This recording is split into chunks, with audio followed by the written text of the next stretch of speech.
Hello mga loads, share ko nga pala sa inyo. Andito ako sa Romblon. Ang kagandahan sa lugar na ito mga loads kasi yung mga mahal na prutas sa Manila dito ay nakandalata lang. Kaya ito Magalit na sa amin yung paniki. at medyo mabigat na nga yung dala ko mga loads kasi mabigat talaga yung mangga. Kaya ayun, pumunta na ako sa dala kong sasakyan.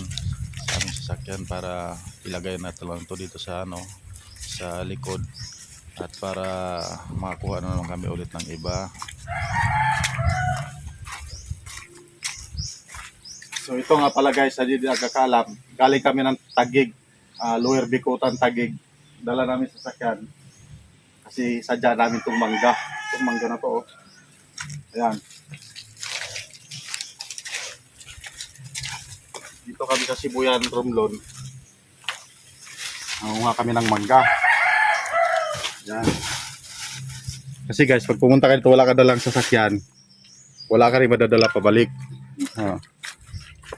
Kaya, ayun, nagdala kami ng sasakyan para may madala kami pabalik.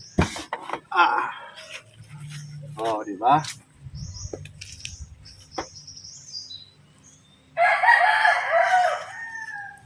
Sarap mo natin ng konti.